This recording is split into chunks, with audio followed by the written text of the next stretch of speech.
this is Leslie Ann Stoffel with Alt News Media, and I'm here speaking with Laura Loomer in Jerusalem.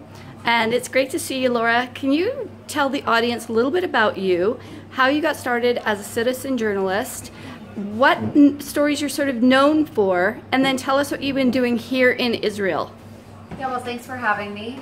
It's great to be here in Jerusalem, Israel. I'm 24 years old. I'm from Tucson, Arizona originally.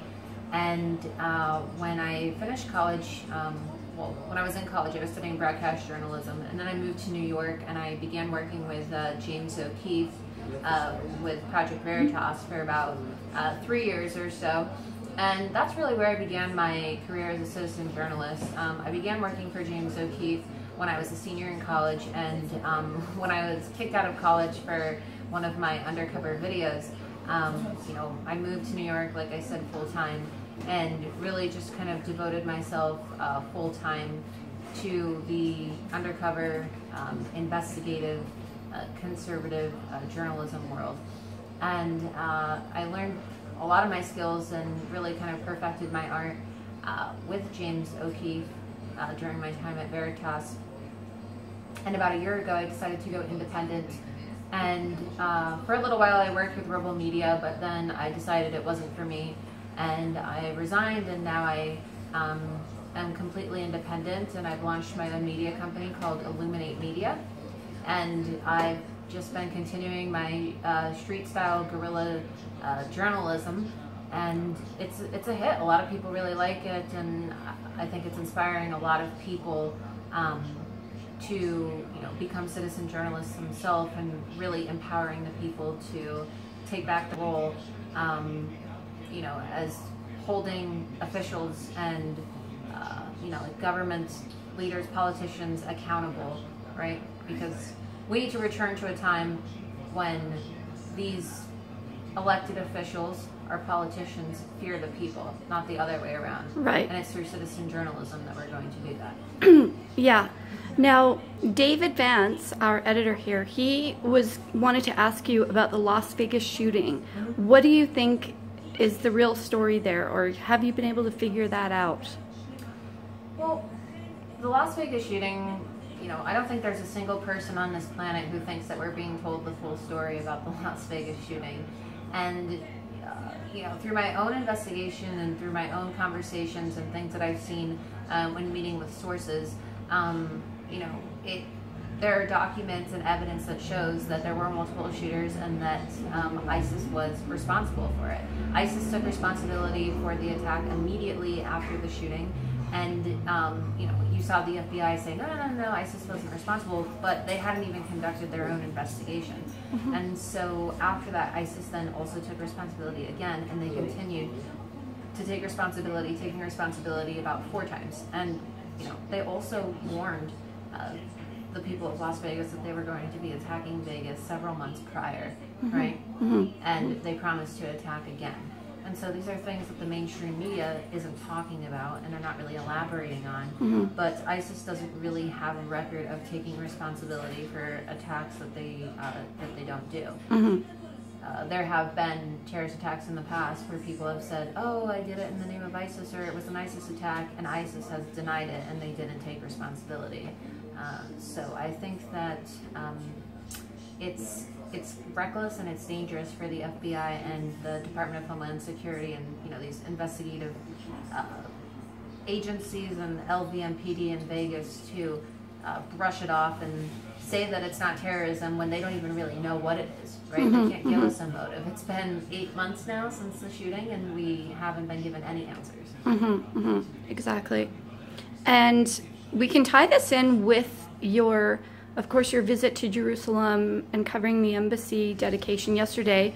But what do you think about President Trump now after he's been in office for this long? I think Trump's doing a great job. I voted for Trump, and as an American Jew myself, I came to Israel to cover the embassy move as a journalist, but also to celebrate as a Jew myself.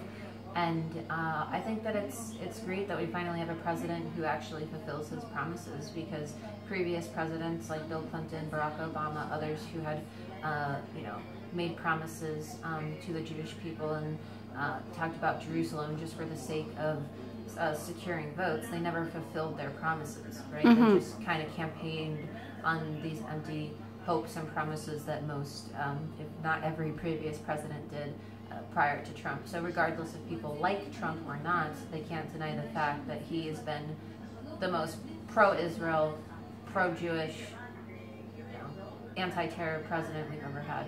Yeah, I agree totally. I watched your videos of you confronting Hillary and also you confronting Comey. Can you give us just a little bit of a feeling of what was that like to do that? It was great. There's a lot of people who they're constantly talking about Hillary and Comey and these other people like Huma Abedin, who I've also confronted. And it's one thing to just be a keyboard warrior and type away and talk about these people and how much you dislike them on social media, but it's another thing to get in their face with my favorite weapon, my cell phone, my iPhone, and confront them on camera and hold them accountable. Because what we're seeing right now is a full-blown assault on the minds of the American people. The media is no longer a watchdog like the Fourth Estate was intended to be. They no longer hold officials accountable. They no longer press politicians. They no longer ask the questions and look out for the people. Instead, you see the media is often in bed with these people that they're supposed to be holding accountable, like James Comey and Hillary Clinton and Huma Abedin, and they're not asking them the questions that every single American wants to know. And so that's why I do what I do, and that's why I ambush these people. And look, a lot of people don't like what I do because they view it as being disruptive, they think it's confrontational, they think it's inappropriate, they think it's unprofessional, but I think that that's what journalism was intended to be. I mean, that's kind of 60-minute style of journalism. That's what we used to see back in the good old days, right before I was even born, really. I mean, I'm only 24. But we don't see that anymore. No, that's true. That's very true. And, nobody is doing it. So no one's even asking them the questions. So if they're not being asked the questions, they need to be asked the questions by somebody like you. Exactly, and I live in New York, and New York is the media capital of the world. You have every single mainstream media outlet and, different independent outlets. Every media correspondent, so many freelance journalists live in New York City as well. And why is it that none of these people are showing up to these events to question these individuals? And it just gets tiring, like you see these pundits on TV, whether it be Fox, CNN, MSNBC, they're all guilty of it. And they all just talk about who they dislike and what these issues are and how much they can't stand so-and-so. But then you don't really see them go out and confront them. And I'm an independent journalist, I'm alternative media, and I use the resources that I have. I don't have a lot of funding, I don't have a lot of resources, but I'm getting a lot of impact out of what I do. And what people need to understand is you don't need to have a multi-million-dollar salary each year like a lot of these people in the mainstream media have. You don't need to have fancy equipment. You don't need to have any of that. You really just need a cell phone with a camera and social media, and over time, people will recognize you. I mean, it's not easy at first, and I'm not encouraging people to work for free because I can't even work for free, but over time, people start to notice your work, and I think it really does make a difference. And eventually, the mainstream media, they're going to have to listen, and they're going to have to platform these videos, because if we build an army of citizen journalists, guerrilla journalists like James O'Keefe always talks about, then we can empower the people, and we can take back the power from the mainstream media, which is totally corrupted now, and also really put our elected officials on notice. Yeah, exactly. Okay, now we'll jump over to what you've been doing in Israel, why you came to Israel, what have you been doing. I've been watching your videos on Twitter, but please tell everybody what's been going on. So I came to Israel to report on the embassy move, but also, just kind of everything that's been taking place here. I kind of came to Israel at the perfect time because while I was here, Trump withdrew the United States from the Iran deal, and then I was staying in a hotel near the Golan Heights the night that the Iranian forces in Syria decided to fire 22 missiles into the Golan Heights.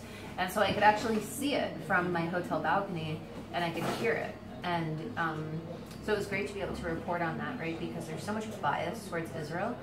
and the mainstream media never wants to defend Israel. They're always looking for a way to blame Israel for everything that happens in the world. And so I'm glad that I have such a large following on social media that I can, push out this information and show people really what's happening here.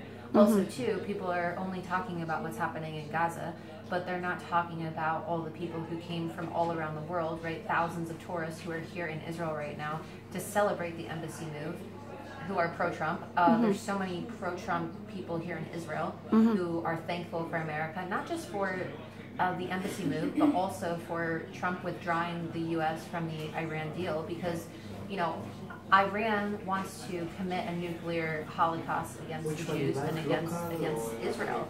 And so Trump is really the only president who really put his foot down against these Islamists who are trying to influence U.S. policy. And unfortunately, under Obama's administration, we had 8 years of basically just appeasing terrorists, appeasing Islamists. And Trump is saying no to that. And it's just great that we finally have a president, like I said before, who is keeping his promises. Promises made, promises kept. Yeah. And I think the Israeli people are very appreciative of that, right? Not just Jews, but I've spoken with Arabs and Christians here who are also appreciative because they live in Israel, and it doesn't matter if you're Jewish, if you're Muslim, or if you're Christian. If there were to be a nuclear weapon or an attack here in Israel, it's not going to discriminate or pick out the Jews and the Christians only. It's going to affect everybody, and this is their home. So exactly. A lot of people are thankful for Trump. Yeah. Okay, well, I think that's all of the questions I had. Do you have anything else you'd like to add? And if not, then just let everybody know how they can follow you on social media. I want to say hello to David, and I love the work that he's doing. I follow him on Twitter, and he follows me. And keep up the fight. And you can follow me on Twitter at Laura Loomer, and you can follow me on Facebook at Laura Loomer Official. I'm on Instagram as well, Looms93. I often post pictures of my different encounters with people. And you can find me on YouTube as well. Okay, great. Well, thank you, Laura. It was wonderful to meet you, and this was great. Yeah, thank you so much. Okay.